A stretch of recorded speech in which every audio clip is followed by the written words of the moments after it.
Almighty, the Father, the Son, the Holy Spirit. Our faith is a faith of joy. We will suffer for what we believe in. We will make sacrifices for our commitments. But he said, but the final word is always joy. Because that is the victory of the resurrection.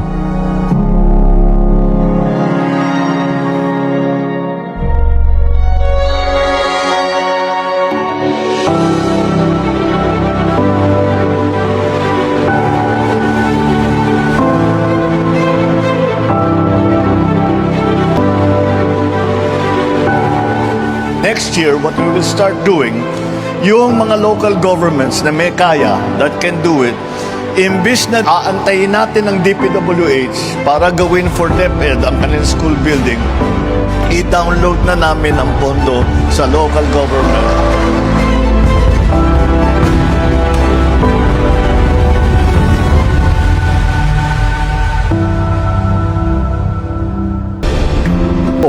The new NAIA Infracorp, or NNIC, took on the responsibility of rehabilitating and managing our primary gateway. The goal was clear: transform the Manila International Airport. Today's launch of the new immigration e-gates builds on that progress. Passengers can now clear in as little as 20 seconds. Not 20 minutes, 20 seconds. Beyond immigration, we are also launching the All Filipino Food Hall, Mezzanine Food Hall, which offers travelers better spaces to rest, to dine, and to reconnect. The Manila International Airport has received its very first ever customer experience accreditation from the Airports Council International. Today, we officially opened the new facilities here at Terminal 3. Each one focus on the basic things that matter most to the travelers: comfort, ease of moving around the airport. Today's turnover of this medical laboratory is a way of giving back to our men and women in uniform. We are gathered here today for an occasion that is both significant and meaningful. The donation of this mobile clinic laboratory van to the 17th Infantry Division. This mobile clinic will deliver essential healthcare not only to our troops but also to our fellow Filipinos in need, further reinforcing the Army's role as a true partner of the people. As we receive this mobile clinic laboratory van today, let it remind us that our greatest strength lies in our people.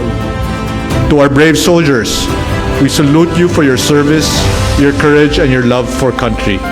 This donation, which will provide you with better access to timely and quality healthcare, is our humble way of showing you that you are truly valued. Our President, President Marcos, is doing his best. He has a fantastic First Lady. I find her the funniest and the most humble First Lady.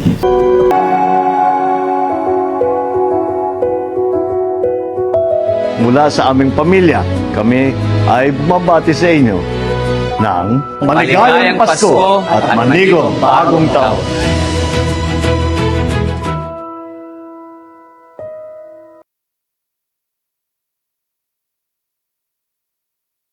Ka pala, ma'am, pang ilang attend yun na po dito sa Simbang Gabi? Ngayong year na to, Oh. ngayon lang ano na to kasi wala ako dito eh. Pero nagsisimba talaga ako dito. Hindi ko alam kung pang 3 taon ko na. Ibig sabihin nakaraang taon nandito ka rin. Oo, andito ako. Mas mahaba ang simba ko noong nakaraang taon. Okay. Pero ngayon, ngayong araw lang. Ngayon lang. First day mo lang ngayon. Oo. Okay.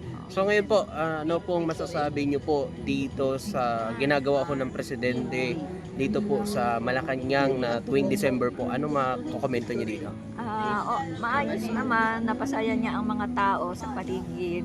Nagkaroon ng spirit ang Christmas. Lalo na ang mahal pa naman ang bilihin.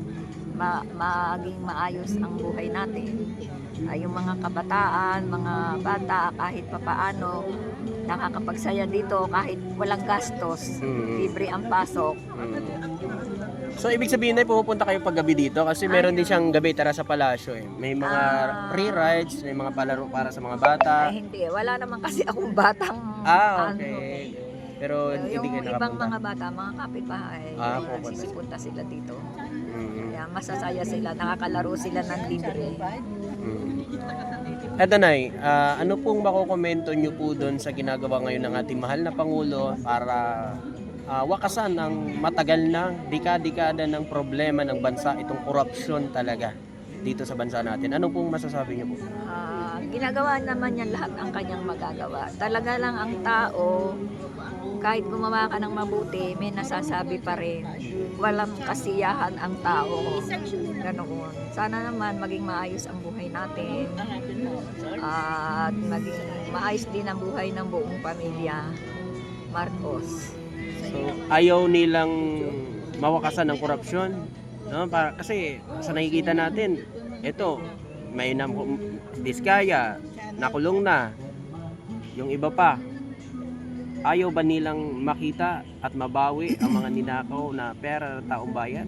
Bakit ba sila ginaganyan pa nila ang ating presidente? Sa inyo po, bakit nila ginagawa yan? Kanya-kanya kasi silang pananaw, wala silang kasiyahan. Kahit gumawa ng mabuti, hindi yung mabuti ang nakikita, yung masama, hindi maganda ang napapansin nila. Sana mabuti ang mga nakikita nila para gumanda ang ating bansa at maibalik yung mga ninakaw na pera at ipamahagi na lang sa mga mamamayan ng Pilipinas na kahit papaano makaramdam naman ng ginhawa. So katulad po nito ma'am, tuwing hong may inaugurasyon sa mga proyekto, imbis na ipagmalaki, matuwa, binabatikos po ang ating presidente na ginagawa lang naman niya ang kanyang trabaho. Ano pong masasabi niyo po? Ayun nga wala nga, lahat nga ng mga hindi magaganda ang nakikita na dapat yung lahat ng magagandang ginagawa, doon na lang tayo mag-focus para umunlad ang bayan natin. Yes, tama. Sa kay First Lady po Imelda Marcos po, anong masasabi niyo po dahil sa edad niya po ngayon, parang kikita niyo po healthy pa rin, ano? Ay, oo, gorgeous. Ganda pa rin siya. Siya yung nag-iisang First Lady na may ganoong aura. Ang ganda niya talaga. Palagi ko siyang tinitina, siya yung magandang magdala ng Pilipinyana. Kaya palaging hinahanap nila na maganda ang First Lady. Walang katulad. Ma'am, na ano niyo rin po ba nung panahon ni Apo Lakay, ginagawa din pala ito ni PBBM, ni Apo Lakay nung panahon niya, itong Tara sa Palasyo? Kasi may narinig po ako kanina doon.